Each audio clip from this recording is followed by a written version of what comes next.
What's good with y'all tonight, man? How y'all feeling? Y'all all right? It is a lovely spring day. Is this spring yet? Is this spring yet? I don't know. I got the windows open because it's kind of warm today. But yeah, man. We back at it again. As always, I'm shooting these from the hip, so I'm just as curious to see what comes out in these podcasts as those of you all who tune in. When I hit flow state, I don't ever really know what I'm saying. I'm always sort of reading principles, and when you're reading principles in real time, it's kind of like it's like translating. So it's like imagine you're a translator and you're someone speaking to you in their native tongue, and you understand it, and you're translating it into English, and then you may not even get the gist of everything that they were talking about. You were so focused on translating what they were saying into your I guess your language of conveyance that you had to go back and see what was said. You're like, oh shit, I didn't know that they said that. That's crazy. But yeah, man. I hope all of y'all are doing good tonight. Um, you know, I settled on the topic of cancel culture, and the reason why you guys have to forgive any background sound because I have the windows open. It's a little warm in here, but the reason why I settled on cancel culture and other labels that oversimplify is because I think that's one of the biggest problems we run into as a species. We come up with all these little boxes. We come up with all these little terms and labels that seek to give meanings and or perceptual parameters to things. And, when they give these perceptual parameters to things, they instantly become dismissible, right? So the very second you think you have an idea, or better yet, the very second you have a settled upon view and or belief, or an idea of what, how, and why something is, it makes it dismissible. You can toss it into a little box and forget about it and pull it out and only see it on the terms, and not just see it, but you only see and engage it as a concept on the terms you accepted it on. You know what I'm saying? And let me see if I can clean that up a little bit. It's like when you are, when you give labels and terms and meanings to things, you put them inside a box in your mind. And then you only pull them out of that box when you want to play with them. Right? But what if it's like Toy Story? What if these phenomena and effects that you give meanings to have lives and dimensions about them that exist and function mutually independent of how you experience them and or the agreements you make with yourself about them? Brings me to the subject of cancel culture. What is cancel culture? Well, on the surface, cancel culture is everybody being super sensitive and easily triggered when they hear certain terminologies or things of that nature, but that's a very dismissive way to look at it. There's a mechanism behind it, right? Cancel culture is basically a state and condition in the world where a good majority of the population is experiencing high levels of stress and frustration, and this population of this species, they never learn how to manage their emotions properly, right? So the only thing that they know how to do is look for people and things to release their anger and frustrations into. Enter the concept of cancel culture. So cancel culture is basically what you call it, or basically, and I guess looking at it from more of a mechanical view, is basically how you would describe the state and condition we live in, where people are searching for things that give them the license. They give them the justification to take their anger and frustrations out on other people. Which is why I don't like the term. It makes this mechanical, this circumstance, it makes this situation of angry people wanting to release their anger and frustrations into others and using social etiquette as an excuse to just go off on other people, it makes it a dismissible thing. So people are like, oh, it's cancel culture. I can't say nothing. It's cancel culture. And the problem is nobody's dealing with the underlying issues. Cancel culture is a lot of people running around angry and upset at the world. They're feeling disempowered. They're experiencing extreme fear of disempowerment and or trauma. And all these traumatized people are running around trying to silence and invalidate each other towards preserving their own inner stories. And anytime someone steps out of line in whatever realm of consideration you're talking about, there's someone there at the ready, someone with their finger on the trigger, waiting to knock the person down back into their place.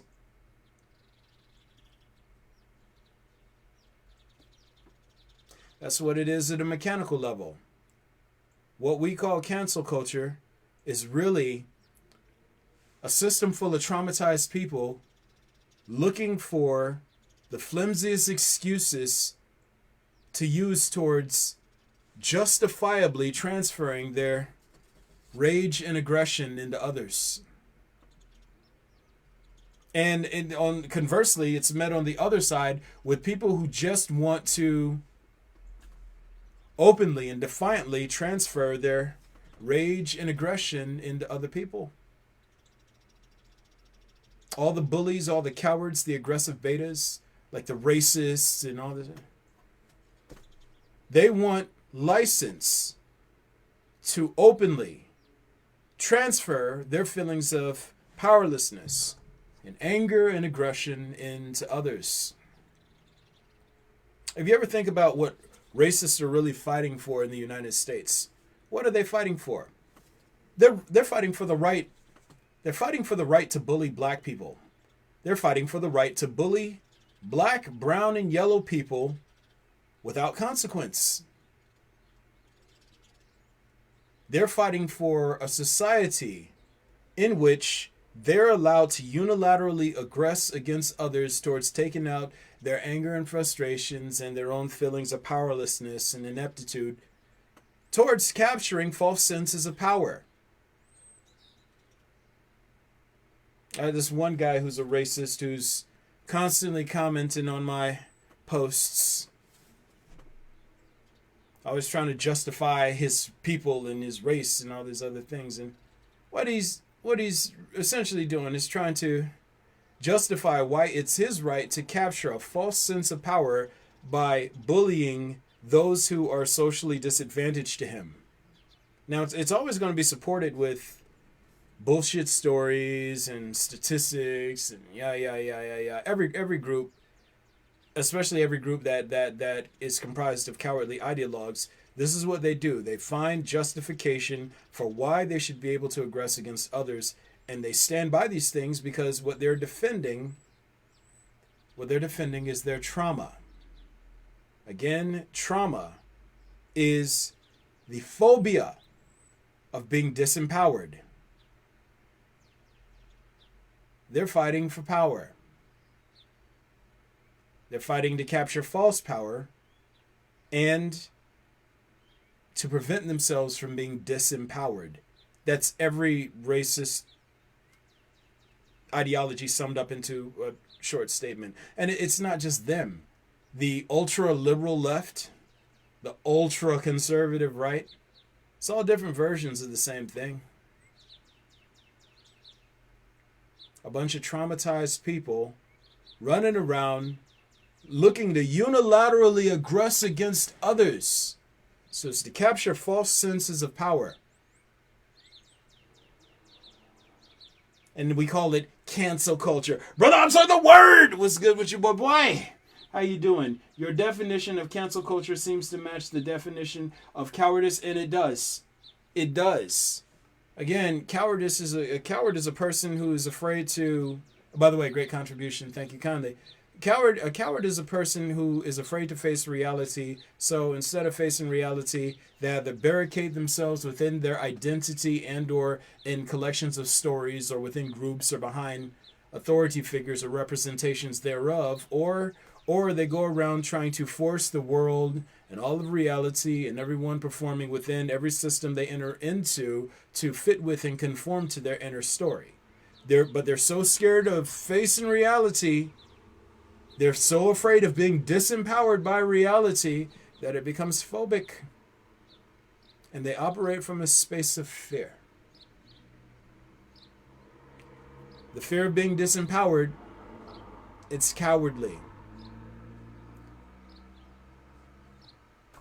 Trauma is the fear of being disempowered.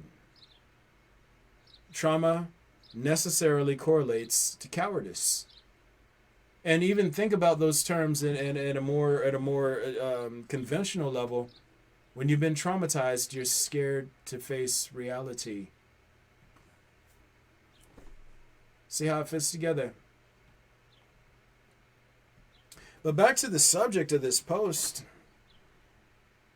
You know, these terms like cancel culture. Oh, and like one that happened last year. That's 2020 for you.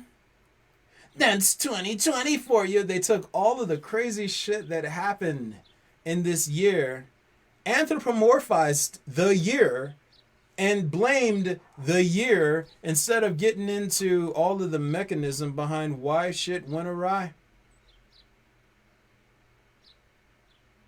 They looked for someone to blame, and it goes to a point that I often make in my work. Cowards think in terms of glory and blame. Ideologues, they think in terms of glory and blame. Self-glorification, self and group glorification, blame the outgrouper. Hence tribalism. Hence ideologies and faith systems. You see how it all fits together, guys? It is a patchwork of fuckery that people shroud themselves within and go around pretending to be better than others because of. It's insane. It's insane, but this is how it works at a mechanical level. Everybody's like, 2020, can't wait to 2021. You sit down here like 2020 isn't the problem. People at the elite levels of society, the upper echelon of society, making moves, using puppets out in front towards doing something that happens at a biological level. It's like, again, everything that we're looking at right now, we're looking at a parasitic entity trying to overtake a host. You can scale this up to the universe and it'll fit. So when you're looking at everything that's happening in sort of the socio-political sphere and everything that's happening from within the realm of idealism, it all seems like over the top and too much to handle. But like, if you were to look at this, like, say if you were studying this as let's say like from within the insect kingdom, or you were just looking at like maybe a fish, and you saw a parasitic tongue louse chew out the tongue of a host fish after living in its gills and then burrowing into its mouth and then chewing off the tongue and then eating its food and giving what's left over to the fish. If you look at it from in sort of nature, it's easy to sort of map. You're like, oh yeah, that's a parasite overtaking a host. But from within the throes of society, especially as sort of viewed through and skewed by idealism, it seems all uber complex. You're like, man, God, this is so captivating. How did they do this? It's magic, I tell you. But if you're looking at the same thing in nature, you're like, oh yeah, it's just a parasite doing what it does. It's simple stuff, man. It's simple stuff. But it is what it is. And it goes to the point that I'm making by the subject of this video. Oversimplification. The reason why we don't understand things properly is because we are in the bad habit of rushing to create meanings and beliefs, which, as I've mentioned on earlier occasions, are agreements we form with ourselves. We're rushing to form meanings and beliefs. Oh, this means this means that, this means this means that. And then once we make these agreements with ourselves, anything that violates those agreements, well, we have to attack it. We have to invalidate, destroy, and subdue it. Right? We're scary at everything that doesn't reflect the inner story back to us. I'll be honest in saying I'm tired of scaring people, man. I am tired of scaring people. People are scared of me for no reason. Only thing you have to do is step into me and see that it's like I don't have any, there's no maliciousness in me. There's some ambulances going on outside. Uh-oh. Hopefully whoever that's for is doing all right. But, yeah, man, people are scared of me. And the worst part about it is a lot of people are scared of me, and they don't know how to admit that they're scared of me, so they're scared of admitting that they're scared of me, and they create all of this drama, and they create all these meanings and all these agreements with themselves about who I am and how I am and what I must be and or represent, because how I perform and what I say, it doesn't fall back to verify, validate, or conform to their inner story. So instead of dealing with me directly, they come up with systems of agreements about me in their head, and then they interact with these agreements that they've made with themselves, as opposed to interacting with me in reality. Isn't that what cancel culture does? Sit down here and a person says, "Oh, you said a word, everybody attack them." Instead of trying to understand what the person is saying, react to the word alone. Let the word invalidate context. Let the word invalidate the greater meaning behind it or the frame they're speaking through. A word alone is enough to shut you up. A word alone is enough for me to sick everyone on you and shut you down. Look at this man, what's his name? Derek Jackson. And for the record, I've listened to some of his stuff before. Some of his ideas, especially when it comes to, sort of honoring and treating women properly. Towards the earlier stage of his career, I was kind of like, yeah, man, it's like I can get down with some of that. But when I started getting into it deeper, I realized he did what Umar Johnson does, and Ben Shapiro, and Milo Yiannopoulos, whatever the fuck his name is, and Donald Trump, and Spencer, whatever his name is, Farrakhan. He talks to audiences as sympathizers. The same thing. I got into it with my buddy again last night over this Kevin Samuels guy. These dudes, they pander to specific audiences towards people who are biased in hearing what it is that they have to say. Of course, somebody who speaks to your biases is going to make sense to you. Someone who tells you that you deserve good things, and people who don't value you in the way you feel you should be valued deserve bad things. Why wouldn't you listen to them? But before I get off on too many tangents with that, I'm listening to this dude talk, and recently he's been all in the news because or not in the news, but at least the social media news, because he had a spat of infidelity with his wife, right? What this man does in his personal life is none of my business, and that's something for them to work through on their individual and collective terms. However, the very second this dude messed up, look at everybody that was just itching and waiting to jump on this dude and tear him down. Look at everybody who was eager and had to draw with their finger on the trigger, ready to punish and chastise him. What does that have to do with? Does that have to do with him and actions and behaviors that these individuals aren't personally affected by. The only people who are affected by this dude's infidelity are he and his wife, maybe his family. Those are the only people who are affected. But look at how many people are just eager to punish and chastise this man, to point their finger. We could take him down a peg, right? What does that have to do with? Does that have to do with them? Does that have to do that? Does that have to do with him, or their own anger management issues, and their desire to judge and punish somebody, to transfer their aggression and frustration and outrage onto somebody? It's an excuse. Any celebrity says anything, I want you to just pay attention to how many people are at the ready, just ready to pounce. Jada had a thing. She had an entanglement. Oh, Jada. They were ready to pounce on somebody. And instead of dealing with the real issue of what's got you so upset, why are you so ready to pounce? They go around looking for reasons and ways to blow up on people, things that justify them taking their anger and frustrations out on people. So cancel culture is a stupid term because it makes the phenomenon of people walking around in an aggressive, hostile, and volatile state, it makes it dismissible.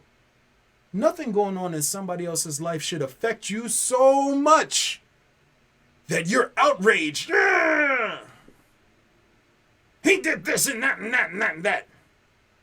And you wouldn't know about this person were it not for social media. The problem isn't just that people are bad, is that a lot of you really want people to be bad so that you're justified in blowing up on them. That's the real fucking issue, isn't it? You want to blow up on somebody. And anything you can come across that gives you license to be angry and upset, you reach for it.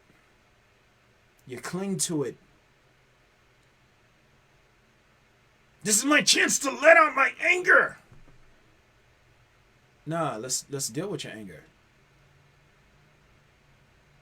Let's deal with that. Something that doesn't have nothing to do with you, that's happening on the other side of the world, has you on edge. But let's be real, you were already on edge, weren't you?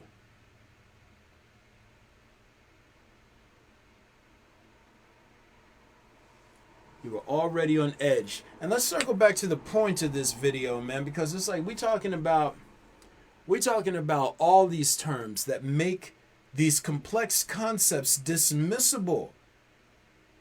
The reason why I hate talking to philosophers a lot of times is because they know all these words. These philosophers know all of these words, and they think knowing a bunch of terminologies, they think knowing a bunch of jargon imbues them with understanding that it doesn't.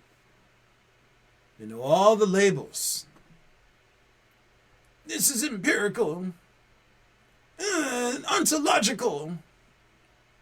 And they sling these words around.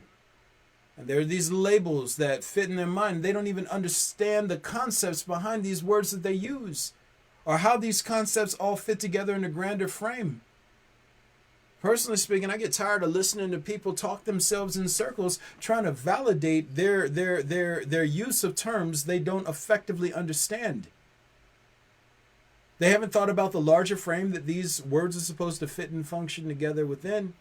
All they know is labels, and they think that they can use these labels as weapons to censor, silence, and invalidate others.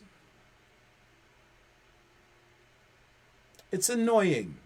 It's annoying to watch people pretend to understand what they're talking about just because they know a few words.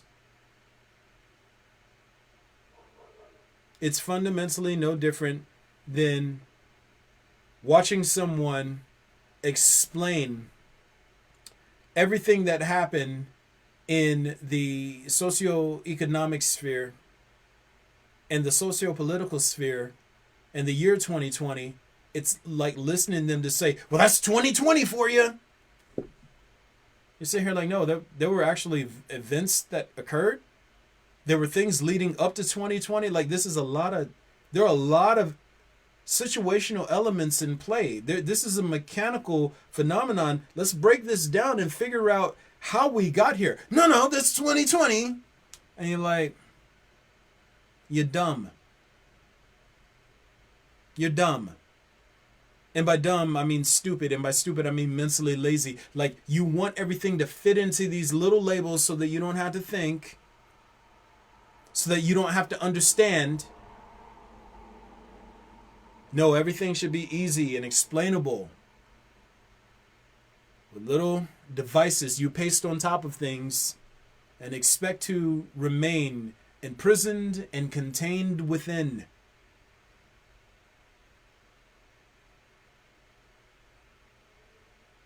Cancel culture is what you call it when a system full of traumatized beings are running around in a power vacuum, trying to capture false senses of power from others by releasing anger, aggression, and frustration into whoever they can get away with releasing their shit into.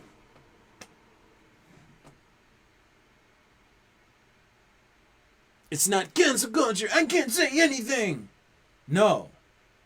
It's aggressive people wanting to aggress and trying to get the upper hand so that they can unilaterally aggress against others. This is mechanical. It doesn't have shit to do with the term. Nothing to do with the term.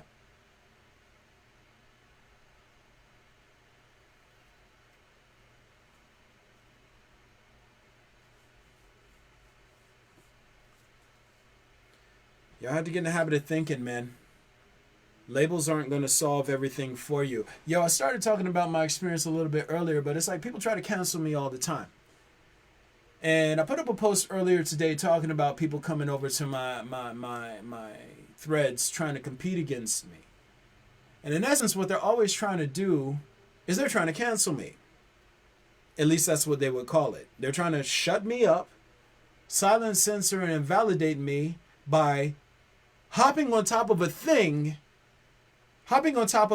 that they feel makes me worthy of punishment and contempt, and then trying to get everybody to join in. Everybody, he said a thing. He didn't make himself humble enough. Join with me and help me bring him down a peg.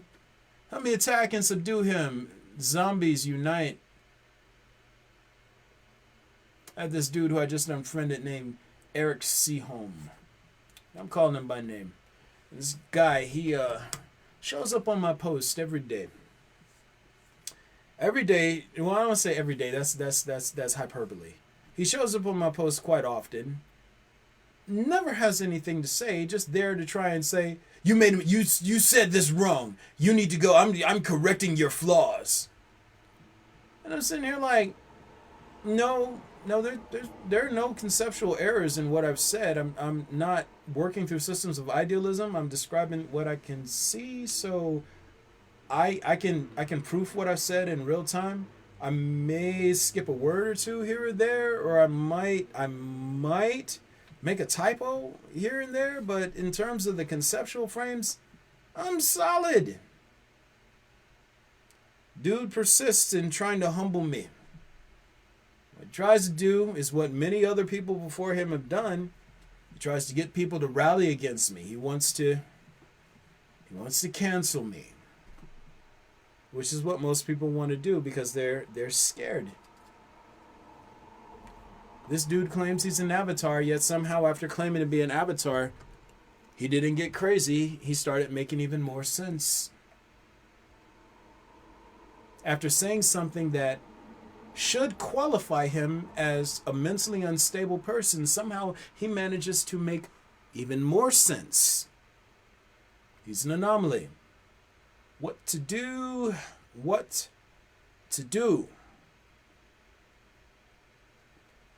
Cancel him. That's what we'll do, right? Big problem is there's never any basis to cancel me on.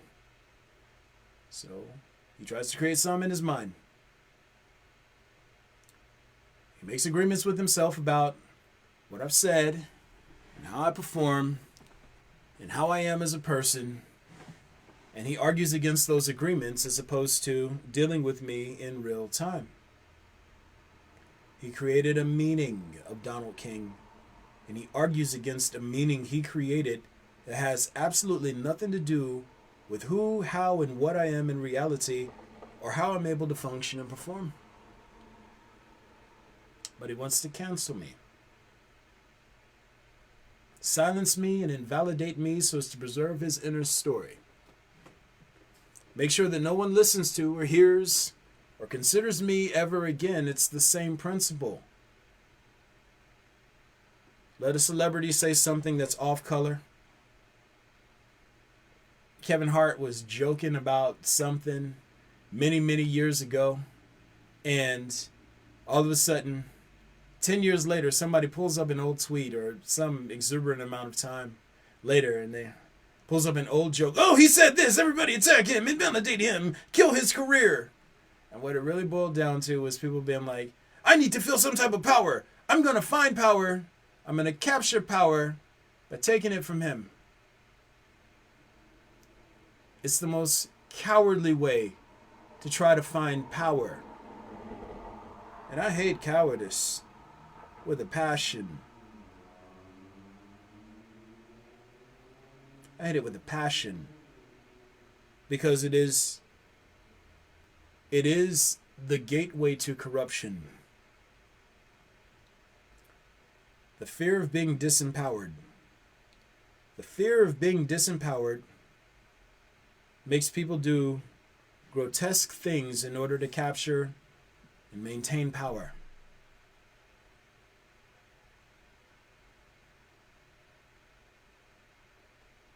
And you hear me breaking all of this stuff down in real time. The reason why it's so important to understand these things because all of this mechanism that I've been breaking down fits into one term: cancel culture. Cancel culture. Oh, people just want to make other people shut up. People just want to silence people. No. It's based in phobia. The fear of being disempowered and people trying to capture false senses of power by stripping power from other people. This is mechanical. And if you keep trying to fucking reduce and dismiss it off as this thing that you don't have to think about because you already have a label for it, then you never understand it at a systemic level, at a phenomenological level, at any level. You don't understand. You just go on thinking that your term is right. I told you all I was raised as a Jehovah's Witness. We had all sorts of terminologies, man.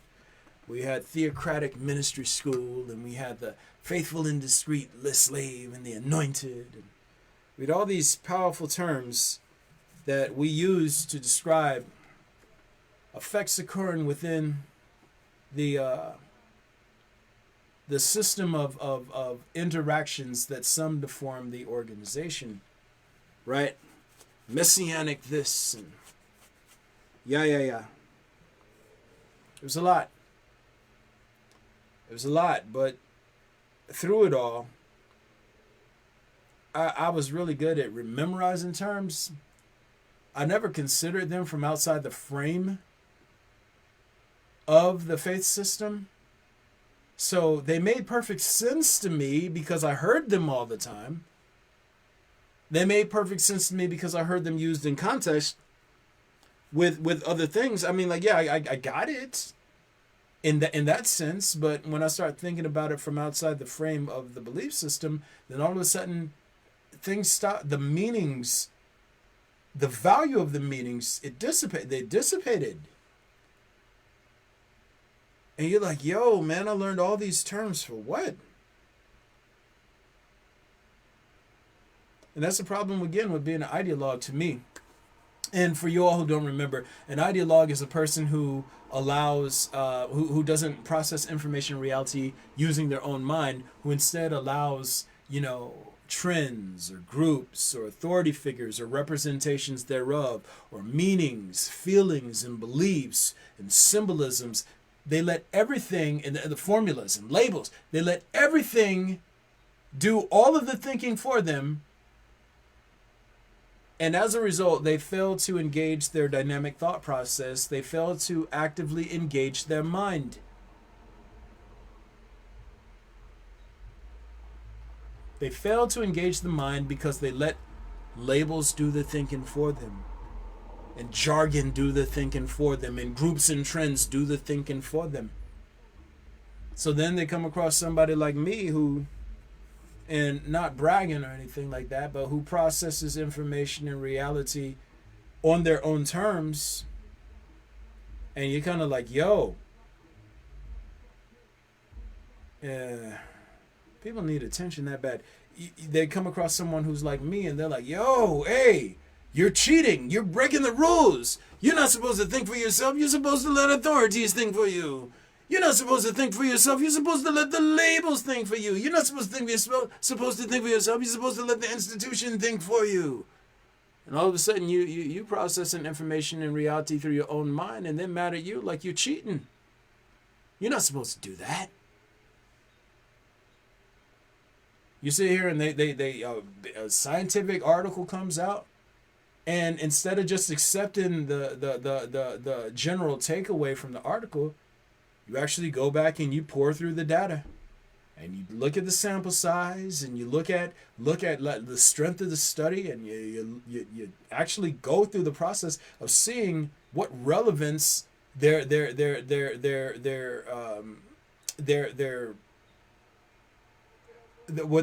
research hypothesis, or what sums to the further research hypothesis, as opposed to the null. You're like, yo, what did you base this on? How did you arrive at this conclusion? When you processing information reality through your own mind, you're like, yo, I'm not saying that you're wrong. I'm not saying that you're right. I'm not assuming anything. Let me see. And this is exactly what labels prevent people from doing. They prevent people from doing further investigation. They prevent people from doing further research to make sure that the perceptual parameters given to a thing by way of meaning are actually legitimate. Ooh, last year, what was it? Fake, that's fake news. That's fake news. It's fake news. Everybody going around slinging this term around, and you're like, wait, shut up, everybody. Shut up. Why is it fake? What portion of it is real, and what portion is inconsistent with reality? Let's sit here and pour through the data. No. It's fake. And they're trying to handle everything with labels. Try to handle everything with labels. Oh, they're a snowflake. Snowflake because someone didn't agree with their ideology. Oh, they're a liberal snowflake. Aggressive betas. And even that, I say aggressive betas, and I don't want you to stop in terms and just settle on the terms that I use. You sit down here and actually pour through it. What is aggression? Aggression is the desire to impose will onto another. What is a beta? A beta is, and I was talking to my brother Parker about this last night, a beta is a person who fights for attention as opposed to an alpha who naturally commands attention. So an aggressive beta is a person who tries to force their will on others because they're desperate for attention. It fits mechanically, and if it doesn't, tear apart how it doesn't. Reconstruct it. Figure it out on your own. Hey, I disagree with what you said, Donald King, and here's why. Because you know what? That's processing information and reality through your own mind. That's why I love Brother Absurd the Word. Brother Absurd the Word! He sits down here and he's listened to me do this principle shit for, oh my God, I want to say the better part of 3 or 4 years. And as we've gone through the process of knowing each other, he understands where I'm coming from. To a degree that He's able to take a lot of the things that he say. I read through his posts now, and it's like I'm impressed by some of the things he comes up with. I'm like, very nice. He's speaking from a space of understanding. He used connective reasoning. He didn't just let the labels I use become his understanding. No, he went back and understood shit on his own terms. Like a G. He used his own mind to figure out how shit fits together. It's simple. It's simple. But again, you can't let labels do all the thinking for you. You can't just say, oh, this is a that, and then stop thinking about it. No, it actually, if you're talking about it, it deserves your scrutiny. It deserves your investigation, thoughtful consideration. It deserves your thoughtful consideration. Everything that I encounter in life, it deserves my thoughtful consideration. Even with me being what I purport to be, I'm never above thinking. I'm never above making sure that I'm legit in what I say or testing for validity or any of those other things. I'm not above it. So why should you be? Ever. Why should anything make it so that you don't have to think? Why would you even want things around? Why would you even look to things that make it so that you don't have to think? It is a sensory faculty. Cognition is a sensory faculty. It's like saying, hey, you know what? Don't use your legs. Let us carry you around everywhere. And you're like, yo, man, I got legs for a reason. I'm going to use my fucking legs. I'm going to use my legs because I got them. They were given to me for a purpose. I was born with them for a reason. Why shouldn't I use my legs? That same frame should apply to your mind. You were born with your mind for a reason. Why shouldn't you use it? Using beliefs and feelings and emotions and labels and modes and fucking other modes of mental conveyance to do the mental labor for you. It's akin to being wheeled around your entire life in a chair. Not because you don't have legs, but because you've been told not to use them. And you come to rely on this chair as opposed to getting up and fucking walking. Get up and walk. Get up and think. Use what you were given. Use what you were given. It's not hard. It's not hard. Hey, yo, I got anybody else in the audience out there tonight? I got Brother Absurd on the line. I think he still might be here or maybe not. But, yo, we got any other people in the audience? We got any thoughts out there? What's going on? Chop it up. Politic and parlay with your boy. It's your man. I'm right here. Anybody? Any takers? I was trying to shoot with somebody tonight, man. But they went ghost on me again. So I actually got a busy shooting schedule this week coming up. I'm probably going to shoot both days this weekend. And then also again on Monday, which should be pretty interesting. I got a couple of new folks I want to introduce y'all to. Some fine people. And we'll see how it goes, man. But yeah, you know, this is what it boils down to. Like you got to stop letting things do the thinking for you. Especially labels. You got to stop letting labels do the thinking for you. Right? People are like, oh, take his word. He's a doctor. I'm like, word? Okay, so he processed the information that was available during the time of his education at that I guess represents convention to the best of its to the best of its ability at the time.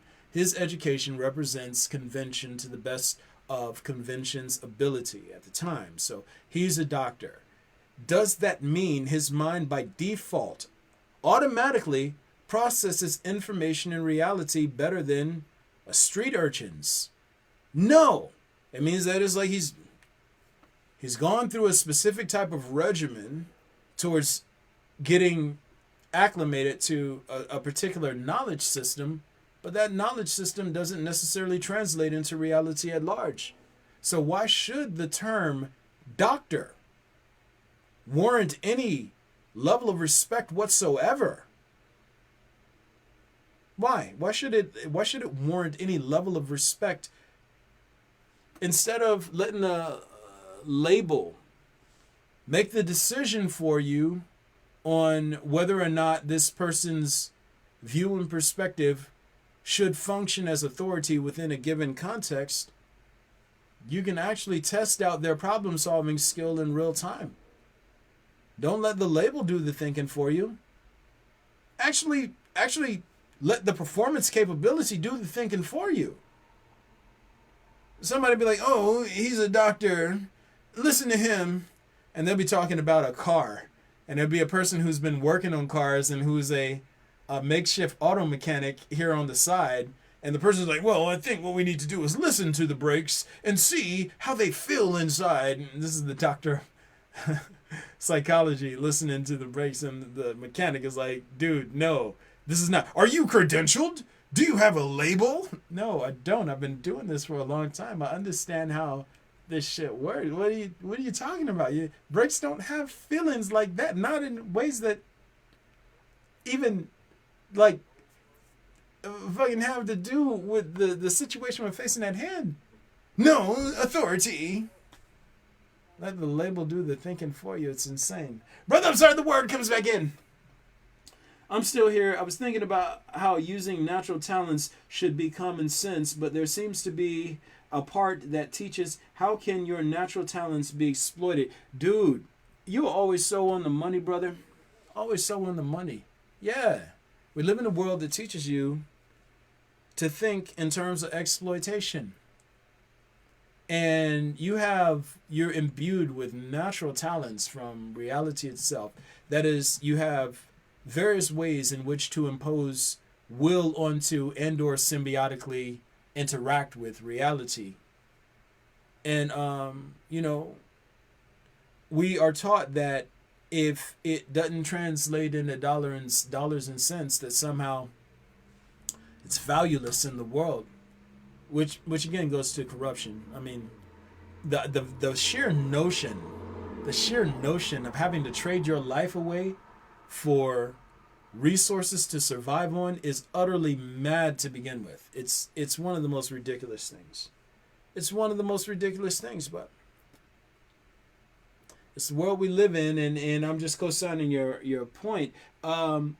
You should naturally think to use you should have the common sense to naturally think to use your talents, the avenues, the vehicles, the modal paths you were naturally imbued with towards impacting onto and symbiotically interacting and intertwining with reality. That should be like a no-brainer. It should be a no-brainer. But everybody in the world that we live in, we think in terms of exploitation. And we're like, which talents generate the most revenue and who should be rewarded the most? So you have singers making millions of dollars for looking cool. And you have people who get their fingers burned off peeling cashew nuts over in slums of India to make cents a day. Those people don't get to use their talents. They have to trade their lives and their bodies away and their health away for resources to survive on. It's a ridiculous system we live in. It's ridiculous. And if you go with sort of broader social meetings, then you listen to like cowardly ideologues try to defend capitalism in that way. Oh, it's just capitalism. It's a free market. They don't even understand what the fuck a free market is. They don't understand free market on any level. It's a free market. This is how it is. This is how we have to keep the world together and all this. And it's like they have all these meanings and these agreements they made with themselves based on information they've heard but didn't understand, and none of it makes any sense. But it justifies two things: their desire to consume and feel comfortable and powerful and important, and their desire to see others suffer for their amusement and satisfaction towards experiencing some measure of power. Which again traces back to trauma, which again is the phobia of being disempowered. It's all mechanical. All of it. And this is the way it goes, man. It's the way it goes. But we are nearing the 1 hour mark. Y'all already know what it is. It's your man Donald King. You can find me on these platforms. I shoot these videos Mondays and Wednesdays at 7. I should say between 7 and 7:30 normally, because it's like that's normally how it goes. But I'm gonna always do my best to shoot them on Mondays and Wednesdays. But time is getting away from my brother these days. Even though today, me being late to the party, completely my fault. I take that hit. It's like, I just wasn't. Today I didn't even feel like shooting a podcast. I didn't know if I was gonna. I was like, yo, it's like, am I feeling it? I don't know. And then I was like, you have a commitment, stick to it. Honor your discipline, Donald King. Honor your inner sense of accountability. And I said, okay, cool. Well, what the hell are we going to talk about? I literally wrote in the bar what I was going to talk about. I had no idea what it was going to come out. And I still don't even know how this turned out. That's the thing about being in flow state. I've disciplined my mind so much through the years that even when I'm not in it, I'm in it. And yes, it's interesting. It's interesting. You see that I shoot these on Facebook, and I got away from myself there a second. I'm also on Instagram at Avatar Cycle XIII. That's Avatar Cycle 13. You can find me on YouTube. I post all of this content to my YouTube channel after the fact, so that you can go back and check these out. This is actually episode 51. Episode 50 got pretty intense, man, because it's like I had to give y'all a breakdown of what Avatar Cycle actually, or what the Avatar role actually entails, and that's still heavy to think about, man. Like it's pretty, like, and I want to say it's traumatizing to me because I don't feel disempowered. Well, I do feel disempowered, but I'm not phobic about it. When you understand what the greater Avatar cycle and the role and function entails in the grand scheme of things, and you see the gravity of the situation, and know that you're powerless on both sides, it's kind of scary, man. And but you still got to figure out how to face it and deal with it. And then it is in that sense that I would say I'm not traumatized by it, because I don't let the fear of disempowerment stop me from stepping up and doing what needs to be done. Also, you can check me out on Medium. I post articles to that all the time. If you guys get any sort of benefit out of what I do and you want to help me reach larger audiences, which is ultimately what I think everyone should want in the grand scheme of things, you can always hit your boy up on Cash App at Donick Hang. Just pass the collection and playing around. Also, you can join the Patreon family.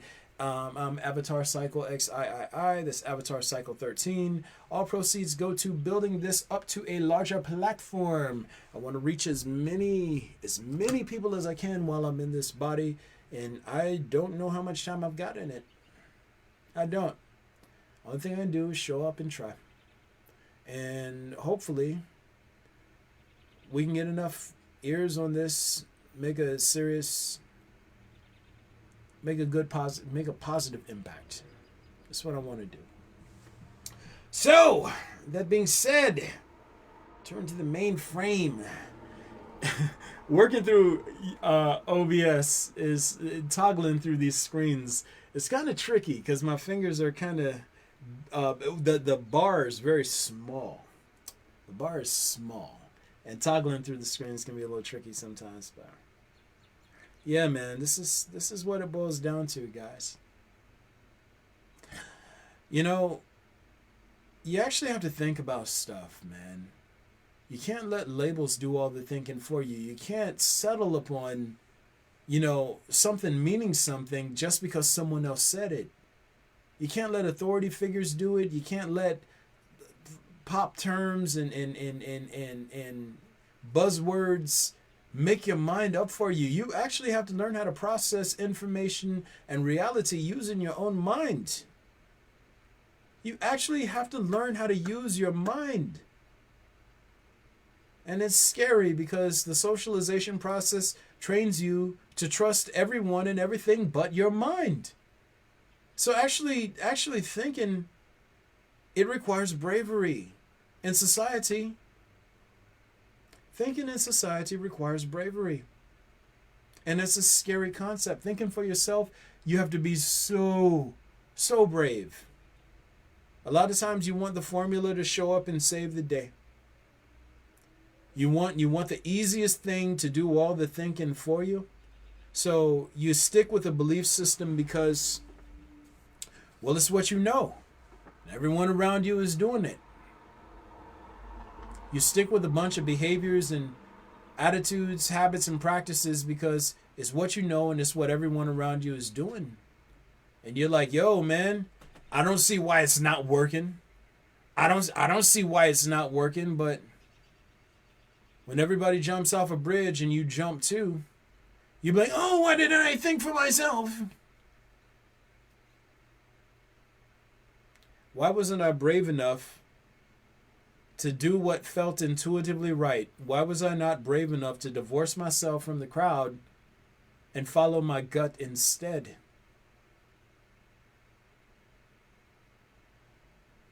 We're forced to contend with all of these things after the fact. If not on this side of existence, then the next. You got to practice being brave. Got to practice choosing not to settle on the most convenient thing. You got to practice trying to understand instead of hoping, wanting, wishing, and fighting to be right.